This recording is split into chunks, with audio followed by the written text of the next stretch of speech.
We are very fortunate that we have the Almighty's Torah. The more you study it, the more exposure that you have to it, the more you realize how lucky we are that we have this incredible gift from the Almighty. This gift that's there to elevate us, to make us more refined, to make us more sensitive, to make us more angelic, to connect us with our soul, to connect us with our essence, to give us a plan, to give us a dream of achieving eternity in Olam Haba. But I noticed something this past week which was so profound and so counterintuitive, really. Such a lesson of how Torah is supposed to mold us and influence us and change us and reshape the way we see the world. It was just so fascinating, and I figured I have to share it with y'all.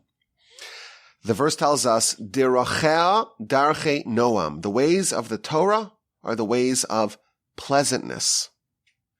The Torah is pleasant. You read the Torah, there's a lot of laws, a lot of details. But if you were to distill it down to what the emotion of Torah is, Dirachea darchei noam, its ways are pleasant. And I saw an example. We're reading now, of course, the book of Exodus. A very dramatic story. The Jewish people are in Egypt and they end up there in a very circuitous way. Joseph goes initially, and then there's the famine, and then the Jewish people somehow end up there in this very unusual turn of events. And then they settle down there and they proliferate there. Eventually they're enslaved there. And things get really bad, and they grow, they proliferate very dramatically, but they're suffering. And we read about Moshe, and he grows up in this very unusual arrangement. He is the son of the most prestigious of the Jews, Amram and Yocheved. He's a grandson of Levi, the son of Jacob. But he somehow grows up in the house of Pharaoh as a prince. And then when he comes of age, he goes out to inspect with his brethren. He has some sort of affinity towards the small people, towards the slaves, towards his real biological brothers. And he goes the first day and he sees an Egyptian man striking a Hebrew man of his fellow, and he intervenes and he defends the defenseless, and he kills the Egyptian. He buries him in the sand. And the next day he goes out and sees two Hebrews fighting, two Israelites fighting. And again he intervenes. And they say, well, why is this your business? Are you going to kill us like you killed the guy yesterday? And Moshe gets arrested and he has to flee, ends up in Midian. And he's there for maybe 60 years. And the Jews forget all about Moshe, of course. He's gone. 60 years. Who remembers? And he has this experience by the burning bush. And the Almighty commissions him to go save the Jewish people. And he, of course, launches all sorts of objections, but eventually he goes. And the first attempt is a total failure. And then 6 months later, the Almighty says, okay, now it's time to go back again.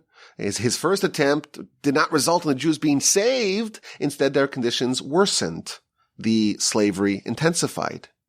The torture, the oppression was magnified, was amplified, exacerbated.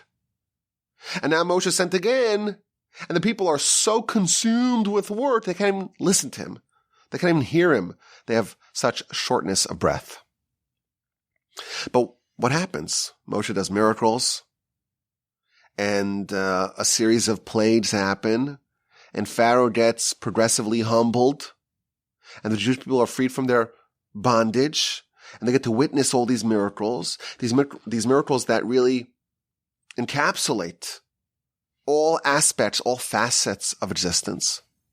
And then with this dramatic crescendo, they leave. At the stroke of midnight, all the Egyptian firstborn die, and there's no house that is free of any dead, and they leave. And they travel, they're out, they're free. It's unbelievable. But 7 days later,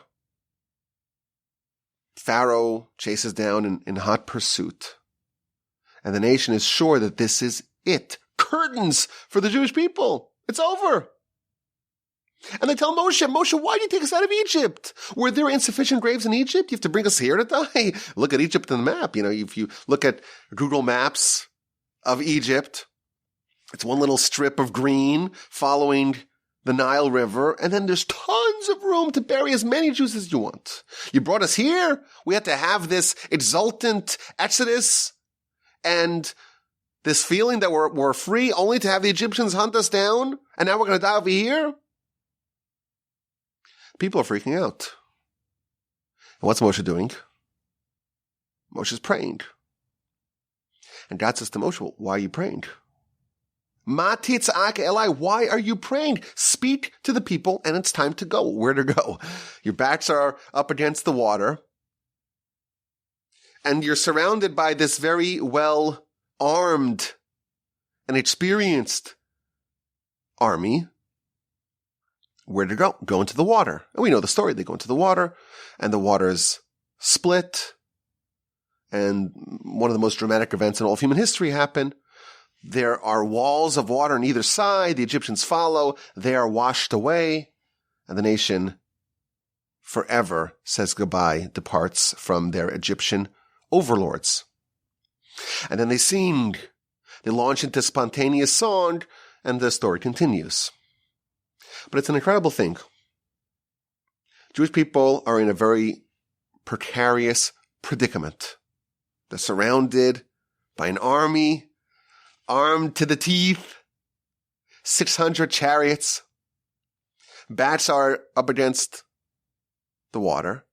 And the people, what do they say? The people say, you brought us here to die? Are there insufficient graves in Egypt? Why do we have to come all the way here to die? It's much more convenient to just die there. That's their perspective. Moshe doesn't really know what to do. He's praying. And God says, well, go into the water. But there's one thing that no one utters. Not the people, not Moshe, and not God. It's kind of conspicuously absent from the whole story. And that is, there's another option. Not to just complain, not to pray, not to go into the water. There is a fourth option, and that is to fight. And no one floats that idea. An incredible thing. The Jewish people, the verse tells us, Vachamushim alu b'nei Yisrael meretz Mitzrayim. They ascended from the land of Egypt, chamushim. What does chamushim mean? So Rashi offers two interpretations. Either only a fifth of them emerged, 4/5 perished. Alternatively, chamushim means armed. They had weapons. Now we know after the splitting of the sea, and the nation went to Mara, they went to a place called Refidim, and they had a war with Amalek. Amalek attacked them in Refidim. Moshe goes on top of the mountain with Aaron on one side and Hur on the other side. He lifts his hands. And then Joshua and his selected men are fighting the physical battle down below. Well, what are they fighting with? You would imagine that those weapons that they took out of Egypt, that's what they're fighting with. So they're armed. They have weapons. And they, in fact, deploy those weapons against Amalek. So they're surrounded, the Egyptians, and the Jews are saying, well, he brought us here to die. There was insufficient graves in Egypt. And Moshe is praying. He doesn't seem to know what to do. And God says, well, go into the water. Why does no one entertain to use the weapons? What an interesting question. Now, this is not my question. This question is posed by the Ibn Ezra. The Ibn Ezra, one of the great medieval commentators on the Torah, he asked this question. Wait a minute. There are 600,000 military-age males. You would imagine an equivalent amount of females, some seniors, some older people, some kids.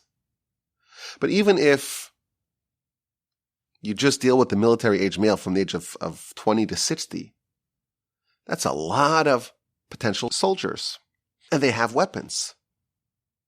And even if maybe they're not as well trained, they don't have so much experience beneath their belt, that's a lot of force to push up against 600 chariots. Why don't they ever consider that? That's his question. And his answer, very interesting. His answer is that Jewish people in Egypt, just a year ago, they were slaves. And they didn't have the aggression and the training and the moxie, to borrow a word from Paul's Aunt Carol. They didn't have that experience, that confidence that you need to wage war. Especially to go up against their erstwhile masters. And that's why, says the Ibn Ezra, they didn't wage war. And even at the end of the parsha, when they do in fact engage in war against Amalek, the only reason why they're able to succeed is because Moshe is praying. But if you just zero out everything, it's just a question of military might, the Jews have no chance. These aren't soldiers. These aren't hardened soldiers. To be a soldier, you have to have a certain confidence. You have to have a certain training. These are former slaves. They're not going to turn against their erstwhile masters. And then he says something again along these lines. The Almighty did a great service for the Jewish people. The Jews were slated to go straight into Israel, into Canaan. But we know what happened. They ended up remaining in the wilderness for 40 years. And over the course of those 40 years, the generations turned over. The old generation passed, and the new generation was born. And none of the people who left Egypt, who were slaves, entered Canaan, crossed over the Jordan. And this was a great service of the Almighty, because those people who were slaves in Egypt, they could never amount to great soldiers. They would never be great soldiers, because they had a slave mentality. They didn't have that confidence that you need to be able to successfully engage in combat. Their children, they were never slaves. They're going to be good warriors. And that is the reason why, says the Ibn Ezra, these people, they just weren't, they didn't have what it takes to fight. To fight, you need to have confidence. If you have a slave mentality, if you're weak and feeble and uncertain about what to do, then you're not going to be a good warrior. And he even reminds us of what he said in the beginning of Exodus. In the beginning of Exodus, the Ibn Ezra points out that there's a reason why the Almighty manipulated it, that Moshe was a prince. Why did the Almighty do that? That Moshe, the savior of the Jewish people, ends up as a prince for Pharaoh. What's the reason why that had to happen? And he says, because had he grown up as a slave, he would never have the confidence to walk into Pharaoh and to make demands. It had to be that he grew up in this very unusual environment for an Israelite at the time, so he can have confidence and he can have moxie and be bold and be daring. Jews, the rest of the Jews, the rank and file, they were feeble, they were incapable, they were much weaker, much more docile, and that's why they're not going to engage in war against their masters. That is the Ibn Ezra. I saw another answer, which is going to launch us into our concept, the larger, more global concept that I want to convey today. This is found in a fascinating piece in the Ksav Sofer, who is the son of the Chassam Sofer. And he gives a different answer to this question. And the question is, why does no one consider to wage war, to fight with the weapons against the Egyptians? And the answer that the Ksav Sofer gives is a very counterintuitive one. And when we read the answer, we discover the answer, it's not going to really resonate initially. But if you think about it, there's a very deep and profound ethical lesson that we can derive from it. He quotes the verse in Devarim, Deuteronomy chapter 23.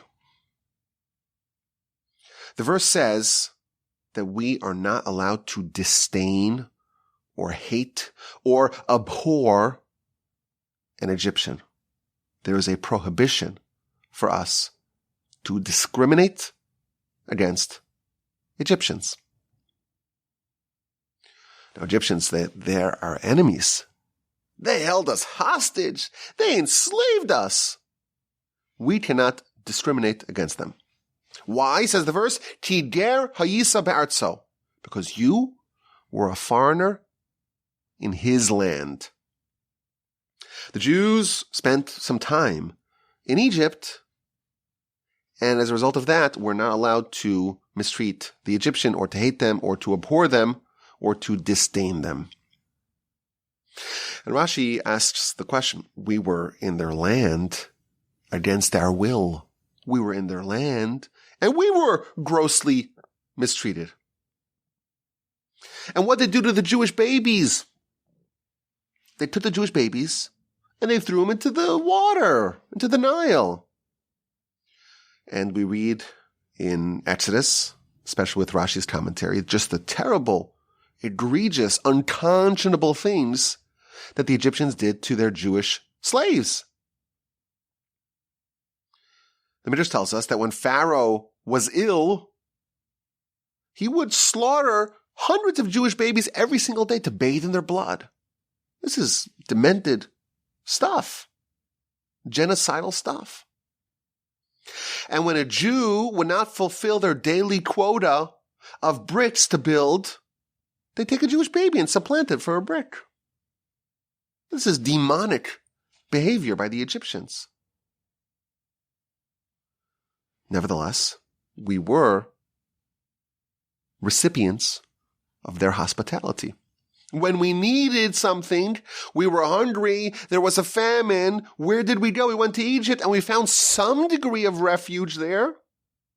We must never forget that. And we must have a sense of gratitude to who? To the Egyptians.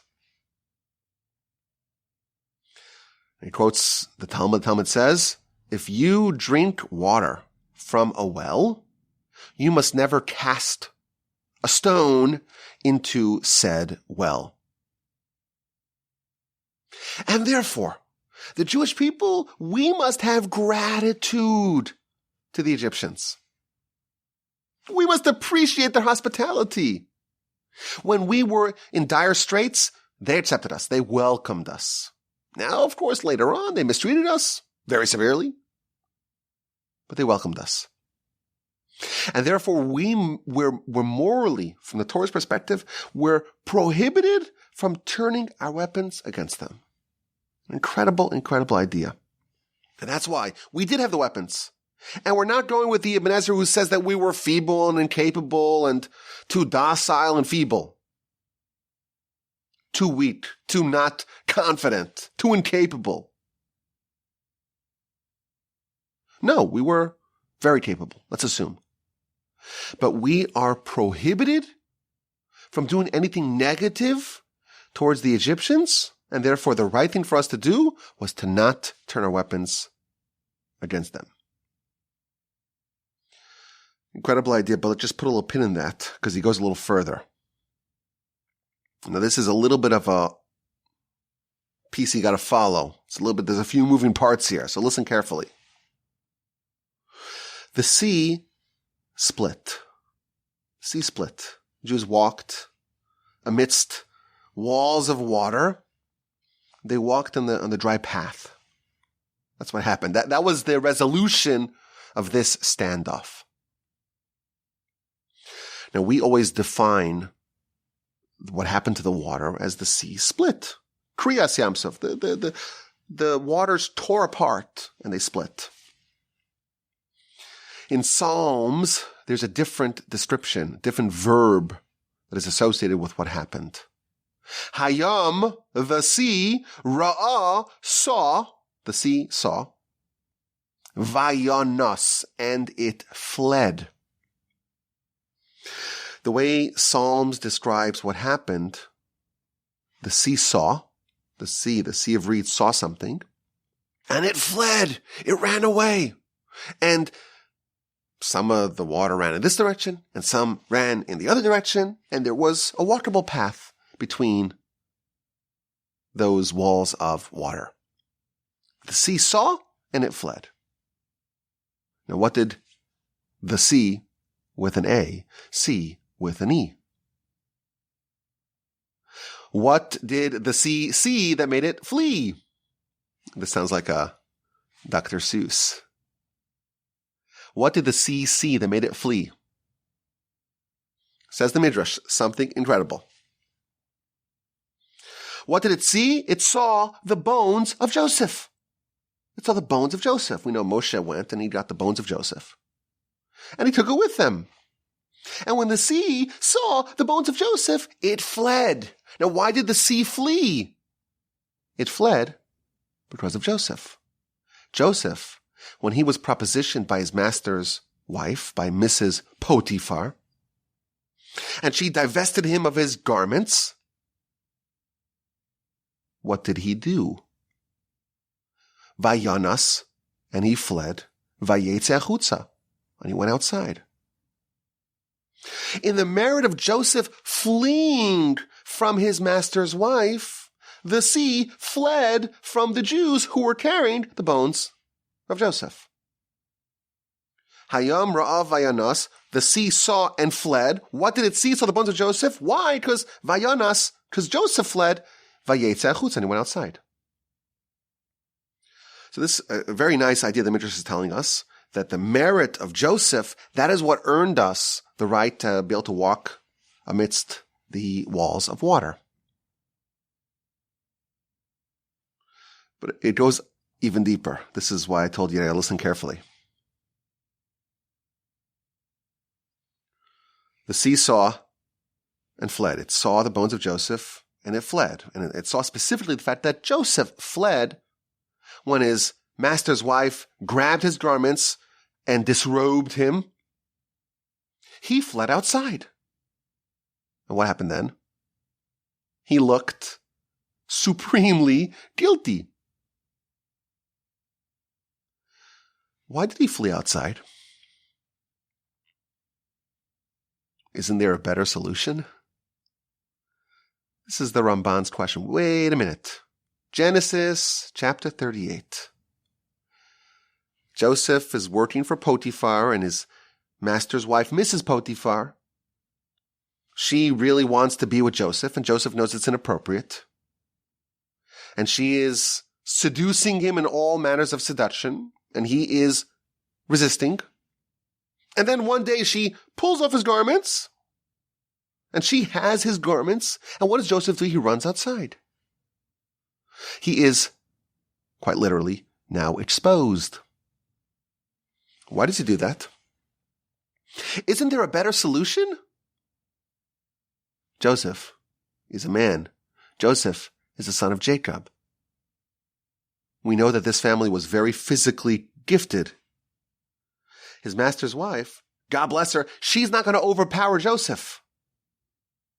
So why does Joseph just grab back his garments and regarb himself and not run out looking like the guilty party and endangering himself and potentially ending up arrested, which is what he did, and almost executed, which is what almost happened? There's a better solution, the Ramban asks. He could overpower her and grab his garments back. That's the Ramban's question. And his answer is quite counterintuitive. He says it's not appropriate. It is not befitting someone who was welcomed into the house of Potiphar to physically and violently overpower his master's wife. And therefore it's better for Joseph to endanger himself, to flee outside. That is a preferable outcome than to physically overcome and muscle and bullies, essentially, and use his physical brute force to overpower his master's wife. And that's why he went outside, notwithstanding the entailed danger. Says the Ksaf Sofer, this is the clever bit. The sea saw, and it split. It didn't split, it fled. Well, what did it see? It saw the bones of Joseph. And it fled. The Jewish people, they had an easier solution. The sea didn't need to split. The sea didn't need to flee. The Jews were armed. They had weapons. They could have turned their weapons against the Egyptians. Why did the sea flee? Why did it split? It's because of Joseph. There's a deeper meaning here to the Midrash's connection between the episode of Joseph fleeing and the sea fleeing. Joseph showed us how is proper behavior, what's the proper decorum in such an instance. You have a master. The proper derech eretz, the proper way to behave in such an instance is not to use physical force to get what you want. It's better to flee outside, even though it's going to be dangerous. By that same logic, the Jewish people said it's not appropriate for us to turn our weapons against the Egyptians. And therefore, the sea had no choice but to split, but to flee, because the other option was inappropriate. So it's not just the merit of Joseph earned us the right to have the sea flee. The same logic of Joseph fleeing mandated that the only possible outcome can be that the sea flees. For the precise reason as to why Joseph fled and did not fight, the Jews must not fight, and the sea must flee. This is the Ksaf Sofer's genius response to this question of the Ibn Ezra. The Jews were armed. And we're assuming that they are capable and competent. So why didn't they fight? They didn't fight because it was inappropriate for them to fight. To physically and violently free themselves of their oppressors, that is not appropriate. Why? Because they were your hosts. And you owe them a debt of gratitude. They hosted you in your time of need. When you were needy, they took you in. Now, with friends like this, who needs enemies, right? We would have much preferred avoiding their hospitality. This is hospitality? I think this is an incredible example of the Torah molding us and forming us and giving us lessons in sensitivity in a way that we would not typically expect.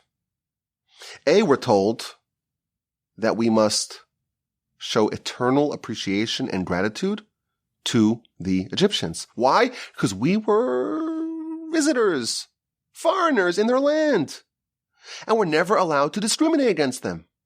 And yes, they were the worst hosts ever, and what they did to us and to the Jewish babies is totally unconscionable. But nevertheless, the Torah is training us that we must show gratitude in a way similar to what happened with the first three of the plagues. The verse tells us that the first three plagues, Moshe was told to strike the land and the water respectively. But he sends Aaron, he outsources it to Aaron. And the reason why is because, well, Moshe, you benefited from the land. When you killed the Egyptian on day one of your excursion, you buried him in the sand. And therefore, it's not appropriate for you to strike the sand. Now, how much did the sand really protect him, right? The next day he was arrested for that crime anyhow. And Moshe, you were floating on the water in that makeshift little ark box for 15 minutes before the princess, Pharaoh's daughter, picked you up. Therefore, it's not appropriate for you to strike the water. Send Aaron instead. So that's one lesson, the incredible sensitivity that we have in appreciation for things that are not necessarily in their totality. In aggregate, you wouldn't say this is a good thing that has done good things for you. But if there's even a scintilla, a smidgen, an inkling of goodness that you received from a given thing or entity or nation or person, you have to be very aware of that, cognizant of that, and behave accordingly. Moreover, this goes so far if you have a debt of gratitude towards a given thing, even if your life is in danger. Like Joseph, his life is in danger. The commentaries note that Egypt wasn't known for its rights of the incarcerated. Joseph could have been executed for this libelous claim against him. You would imagine to save your life, maybe you could violate some of the rules. Maybe the ends would justify the means in that instance. Maybe, we can't really turn our weapons against the Egyptians, but what are we supposed to do now? We're going to die? There's no other choice. They have very violent intentions. Maybe in this case it will be okay. What does the Torah tell us? The ends do not justify the means. The ways of Torah are always pleasant. If you're doing something that's not pleasant, if there's something wrong with what you're doing, it's not the ways of the Torah. And therefore no one, not the Jews, not Moshe, and not God, says to use your weapons against the Egyptians. And the more I was thinking about this, the more I realized that this is a pattern that we see again and again and again in the stories of the Torah. Even when there is such an important need, the whole nation is hanging in a balance. The future of the Jewish people is in peril. What will be with this grand experiment of the Jewish nation? Will we endure?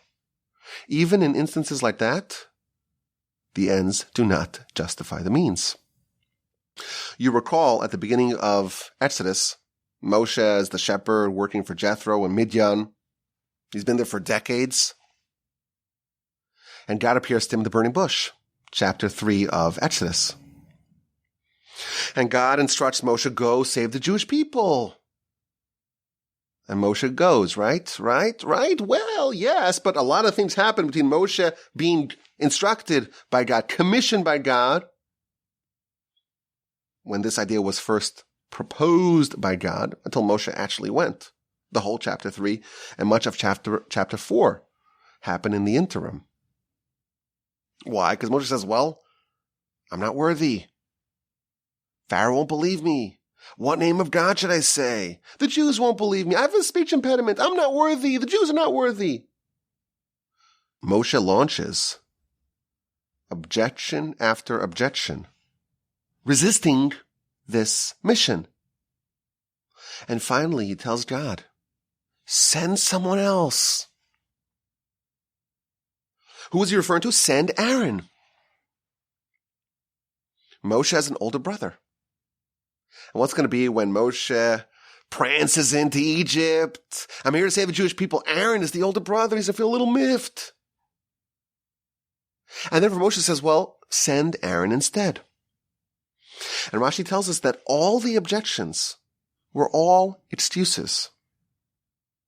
The real objection, the real reason why Moshe did not want to take on this mission is because he was worried that Aaron would be embarrassed or ashamed or feel envious of Moshe's promotion. I've heard from some of my older brothers how hard it is to see your younger brother tower over you. That's a joke. Dominate you. It's also a joke.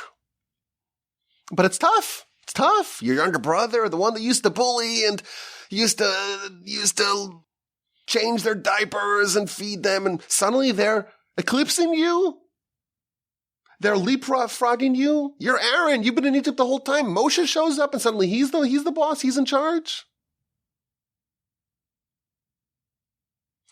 Now, if you think about it, the nation is suffering. They're being tortured.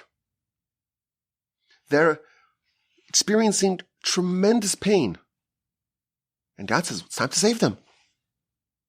What would we do? How would we respond in such an instance? The nation's in peril. Let's quickly march to Egypt. And Moshe's worried about Aaron's feelings. Seems kind of inappropriate. The nation is being tortured, and you're dealing with such trivialities? Moshe, what are you talking about? Aaron's feelings? That's what we're worried about here? Aaron's feelings? Really? The whole nation's suffering and that's what you're worried about? Now, to compound the matter, what does God respond? This is chapter 4, verse 14 of Exodus. God gets angry at Moshe. Vayicharaf Hashem b'Moshe. God gets angry at Moshe. Now, if we were to guess what the end of the verse is, we would say, he gets angry at Moshe. He says, why are you dealing with such small pettiness? Aaron's feelings? That's what you're worried about right now? When the nation is suffering so mightily? That's what we would imagine God's continuation would be. But God says something else. God says, Aaron? Don't you know Aaron? When he will see you, and he will see the important post that you have, and he'll see your stature rising above his, he's going to be happy in his heart. Aaron is not going to be miffed, embarrassed, envious, ashamed that you're going to leapfrog him. Aaron will be happy in his heart. You know, sometimes when your friend gets a promotion, you're like, oh, I'm so happy for you. But in your heart, like, oh, why not me? Oh, I wish he fails. Oh. That's what sometimes the way we feel. We could externally project happiness. I'm so happy for you. Oh, congratulations. But to be happy in your heart, you really have to be a special person. And the verse tells us that God testifies. Aaron will be glad in his heart. The only person that we know of regarding whom the Almighty testifies has no envy, the only person is Aaron. He will be glad in his heart. And that's why God gets angry at Moshe. Now we question Moshe. Moshe, understand, why are you worried about Aaron's feelings when the nation is on the verge of destruction? We questioned Moshe's calculation. It's not appropriate to worry about such trivialities like Aaron's feelings when the nation and their future is at stake. But that's not why God gets angry at Moshe. He only gets angry at Moshe because the reality is that Aaron will be glad in his heart. Now, what would be if Aaron was like everyone else? That he would be a little bit envious that Moshe's calculation was 100% correct. It would be appropriate to abort the mission if the mission demands that Aaron's feelings get trampled upon. The only criticism of Moshe, the only reason why God gets angry at Moshe is because he got the reality on the ground wrong. Aaron, in fact, is not envious. But had Aaron been like everyone else, gets a little envious when his younger brother supplants him or overcomes him or leapfrogs him, then it would be appropriate to discard the mission. What about the Jewish people? Again, we see that even if the entire nation's future is in balance, just as we don't turn the weapons against the Egyptians, and Joseph does not physically overcome his master's wife, even if the whole future is in peril, the Torah is telling us that we cannot do things that are problematic, things that are not pleasant. The way of the Torah is pleasant. If the way demands that you override Aaron and you hurt his feelings, that's not pleasant, and therefore it's not the way of the Torah. You cannot save the nation if the only way to do it, the only path forward, is one that tramples over your brother's feelings. This is an incredible lesson in sensitivity. After Moshe is reassured that Aaron will be glad in his heart, he begins the mission to go save the Jews. But he makes one pit stop. He stops along the way.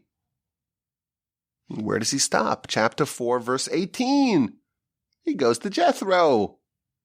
And he says, Jethro, I want to go to Egypt. I want to go inspect the well-being of my brethren there. Would that be okay? And Jethro, in his magnanimity, says, yeah, sure, go. Go with peace. It's a pretty innocuous verse, but you look at Rashi. Rashi says something fascinating. Moshe and Jethro had an arrangement. They had an agreement that stipulated that Moshe will not leave without Jethro's permission. And now God commissions Moshe to go save the Jewish people. Aaron has no problem with it. He'll be glad in his heart. And Moshe says, wait a minute, I have to make one more stop to get permission from my pagan father-in-law, Jethro. Now, Jethro gave his blessing to this mission. But what would have happened had Jethro said, actually, I don't approve? Implied from the verse is that Moshe would have told God, I'm sorry, the Jewish people, they're suffering. Aaron wouldn't mind. Doesn't matter. I'm staying here. I'm not going to violate my oath to Jethro, to my father-in-law, even if it means that the whole Jewish people don't have a savior. Now again, if we just saw this, we would say Moshe made a mistake. I don't understand. God tells you to do something. And Jethro, in the counterfactual example where Jethro stopped this mission from happening, in that world, Moshe would have stayed put. And what would be with the mission of the Jewish people? We would think that Moshe made a mistake. The Midrash says otherwise. The verse in Psalms 24 says, Mi ya'aleh b'har Hashem? Who will ascend the mountain of God? Umi yakum bimkom kadsho? And who will stand up in his holy place? What are the criteria for ascending the mountain of God? Niki kapayim. You have to have clean hands, integrity. Ubar levav, and a wholesome heart. And does not take the Almighty's name in vain, and does not violate their oaths. Says the Midrash, all these four characteristics were found in Moshe.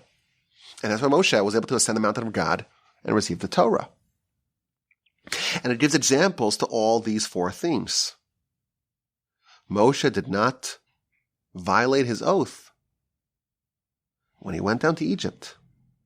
He first made a pit stop with Jethro, because he had made an oath, because he had promised to not leave without his permission. So what we would accuse Moshe of making a mistake, how can you deal with such trivialities when the nation's future is in peril? Not only did Moshe not make a mistake, that was his qualifications. These are his credentials that enable him to ascend the mountain of God. And again, the nation is hanging on a thread. The future of the Jewish experiment is at risk. And you're worried about a small oath that you made to your father-in-law? God says to go. And you say, I want to consult with Jethro? Again, we see this principle to save the Jewish people, to alter the course of human history. You cannot do it if it demands that you take a path that's not pleasant. If you have to violate your oath to Jethro, if you have to trample over the feelings of Aaron, if you have to turn your weapons against the Egyptians, if you have to forcefully overpower your master's wife, that's not the pleasant way. And the ways of the Torah are all pleasant, and thus, if it's not pleasant, you know it's not the way of the Torah. But there's such an important, let's make an exception here. No, there's no exceptions. There's no exceptions.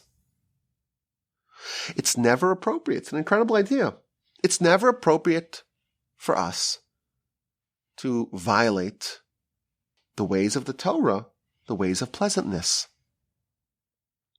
Not only that, our understanding is that even if you were to do it, it would not succeed, because that's not the way of the Torah. You're not going to save the Jewish people by going against the way of the Torah. But what will be, that's the Almighty's problem, not mine. There are more examples to this phenomenon.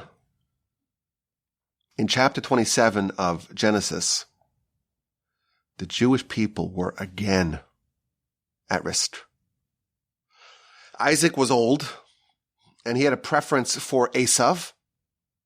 And he tells Esav, I want to give you a blessing that is rooted in prophecy, guaranteed to be fulfilled. But the way you do it is you have to bring me something. So go out, catch some game, take your weapons, and make me delicacies, and you bring it, and I'll eat it, and then I will have the proper frame of mind to be able to bless you before I die. Had Esav received those blessings, it would have been total catastrophe for Jacob and his descendants. Now we know the story. Rebekah overhears it, and she summons Jacob. And we have to stop this. She understands, of course, prophetically that Jacob is the right one, not Esav.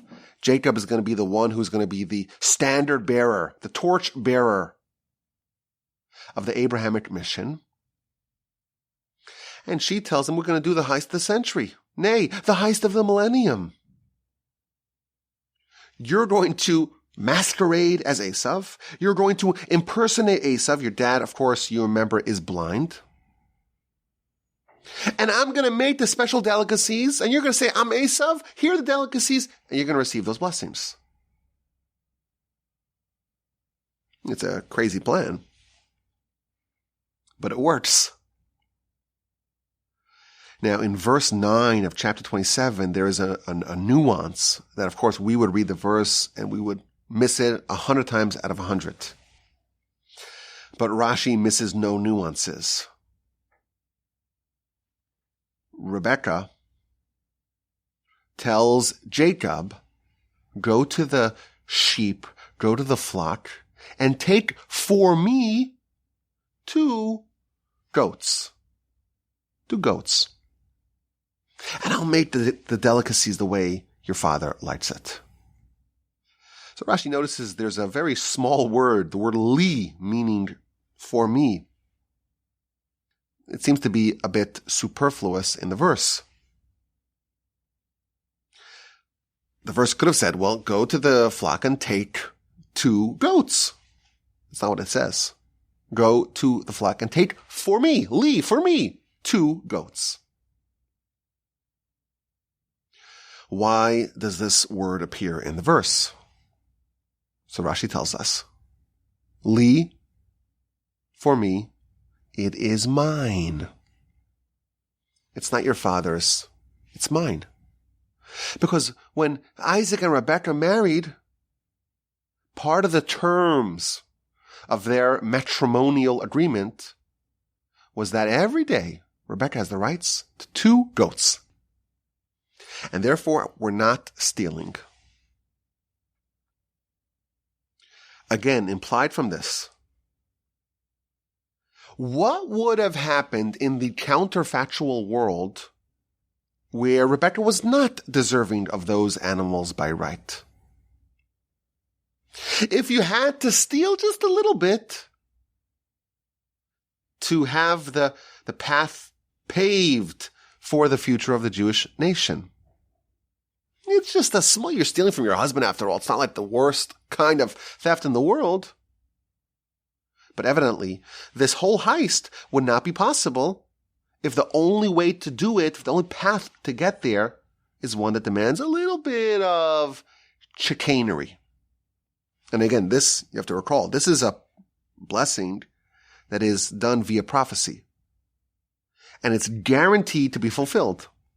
And if Esav receives it, the whole future of the Jewish nation is in peril. And again, she knows prophetically that it cannot be like that. The future of the Jewish people hangs on the balance. It is critical for the state of the Jewish nation and the Abrahamic legacy that we carry for this blessing to go to Jacob. And again, if the only way to do it is to steal just a little bit from your husband, it's not the pleasant path, and it is discarded. And finally, the next example of this principle, also in the book of Genesis, Judah has 2 sons. Each are married to this woman Tamar, and they both die. And Judah assumes that Tamar is trouble. So he says, well, the 3rd son, I'll get to you. You go home and you stay with your family, and we'll send you a postcard when he's old enough so you can marry him. And Shelah, the 3rd son, matures, and Tamar receives no postcard. And she comes up with a very implausible plan to bear a child from Judah himself. Our sages tell us that Tamar had a prophetic vision of the fact that she was destined to bear a child from the line of Judah. And that's why she was so desperate to have a child from him. So we know the story. She impersonates a prostitute and she seduces Judah. And he doesn't know who she is. And he doesn't have immediate payment. So he gives her the identifying marks, his staff, his signet ring. Judah tries to find this mysterious woman, and he cannot find her. And Tamar is pregnant with twins. These twins are very important. We know these are the forebearers of David and Solomon and the whole line of David, and of course Messiah. And even before Messiah, Hillel and all of Hillel's descendants, Rabbi Shimon, Rabbi Gamliel, Rabbi Shimon Gamliel, etc., Rabbi Judah the Prince. All that comes from this very unusual union. Now she's arrested and she's put on trial. And her crime is that she is technically still married to the family of Judah. And the kind of the details of that are somewhat nuanced, but she is, even though her husband is dead, but because she must still resolve her relationship with this family because she bore no children, so that's kind of the Levirate marriage idea, she's put on trial. And Judah is the judge. And the Midrash tells us that the spectators to this court case were Jacob and Isaac. And she knows that she has the damning evidence to say that actually Judah's the dad. And what does she do? She doesn't release that. She doesn't release that information. She has exculpating evidence and she does not release it. She sends a message. Here's the signet ring and the staff. Do you know perhaps who's the bearer, who's the owner of these items? Says the Talmud, it's better to be thrown in a fiery furnace than to publicly embarrass someone. To whiten someone's face publicly. To shame someone publicly. To have the corpuscles of their face flush red and then go white as a cadaver. It's better to die. And we learn that from Tamar. She was willing to die to not embarrass Judah. But who would she take with her? Her twins and any hope for Messiah. And she put all of that on the line to not embarrass Judah. You have Messiah, King David, Solomon. Our whole future comes from this family.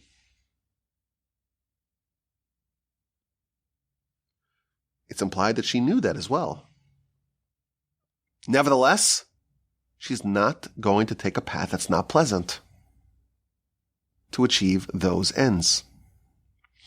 She's willing to forfeit her own life, the life of her twin babies, and the future of Messiah and David and Solomon and Hillel and Judah the Prince, all of that, to not take the unpleasant path.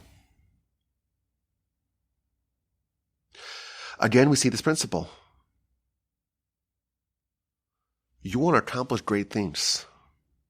You want to be an important cog in this engine that's a Jewish nation.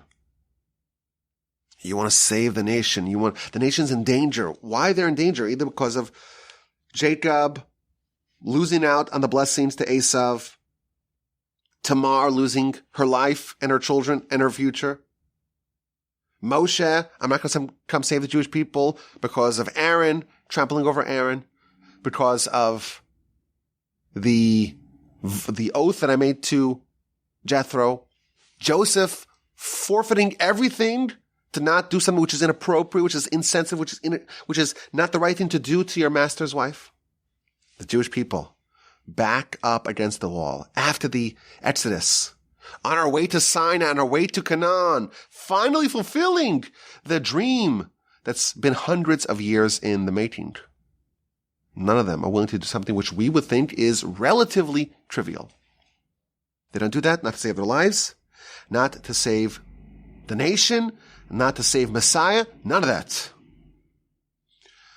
Our instinct is to say they're all wrong. You could do something a little bit, massage the numbers. It's a price you should be willing to pay. There's the greater good. It's not really so bad. Is it so bad? The ways of the Torah are pleasant. It can't just be it's only a little bit bad. It's a very minor crime. It has to be pleasant. That's the ways of the Torah. And if it's not pleasant, it's not the ways of the Torah. And such a path is not going to bring you to good places. And we see this lesson again and again.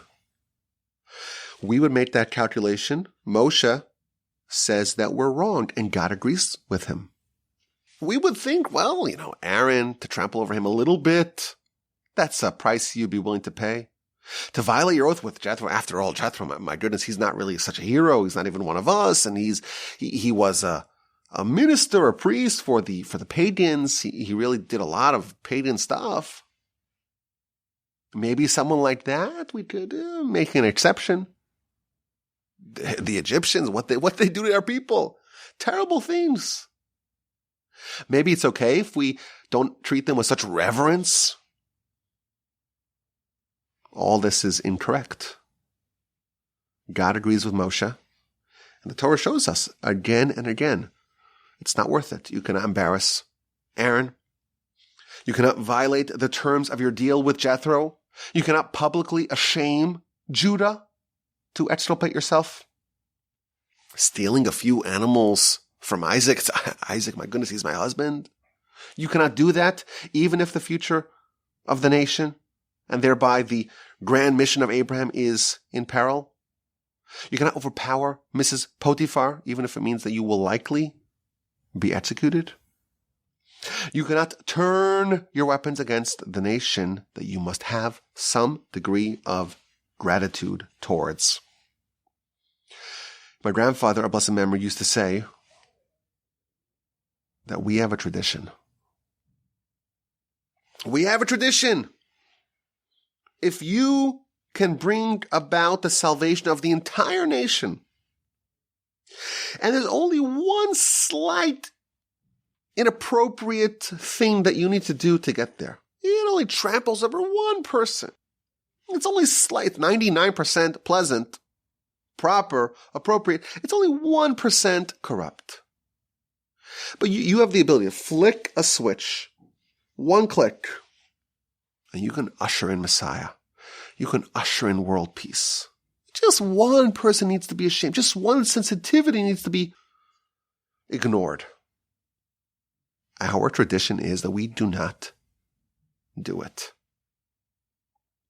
I think this is an incredible idea that we see throughout the Torah, and it's one that really we don't connect with. Like, we feel this is wrong.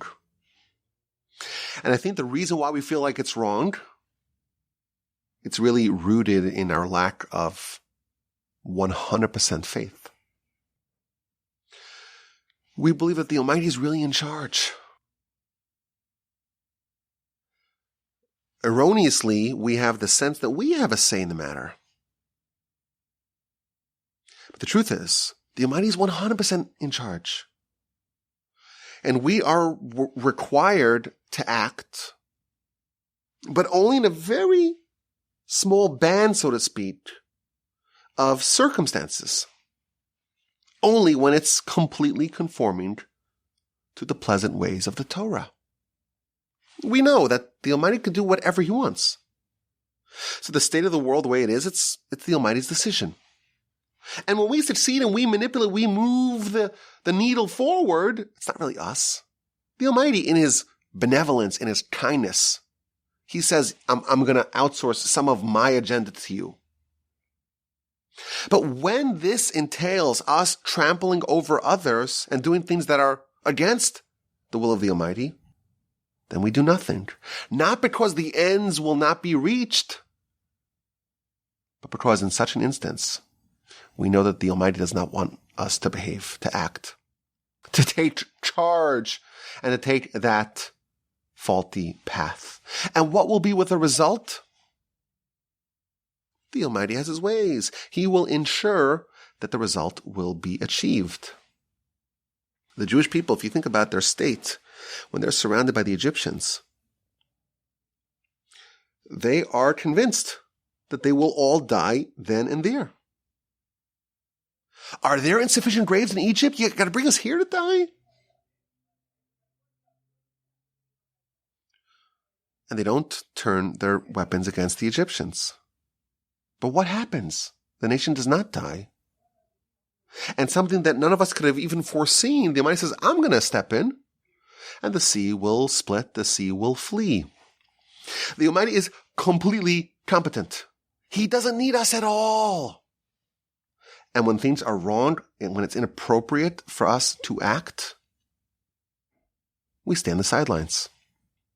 To me, this was an incredible idea, an idea that shifts our perspective. It's a paradigm shift. The Almighty's in charge.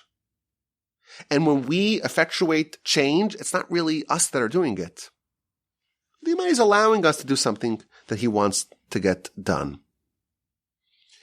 But if it's not pleasant, if it's inappropriate, if there's some even minor thing that's not correct, we stand down and we withhold from acting. This is, I think, some examples of the reshaping, remolding, reframing that the Torah is trying to do to us. Develop sensitivity. Show gratitude even to the Egyptians. It's so hard for us to even fathom that the Egyptians are worthy of any gratitude. And even that small amount of gratitude, that will be enough to stop us in our tracks, to not engage in violence their way. And then we see that pattern again and again. The Torah is really there, as we have said at the beginning. It's there to make us better people, more sensitive people, people who are more noticing. We become more present. That's the objective of the Torah, to make us more pleasant. Derachel, darche, noam, her ways are ways of pleasantness. I hope you enjoyed this. Send me your questions, your comments, and your feedback to rabbiwalby@gmail.com. It's a total pleasure to discuss Torah with you from the Torch Center in Houston, Texas. And again, the email address is rabbiwalby@gmail.com.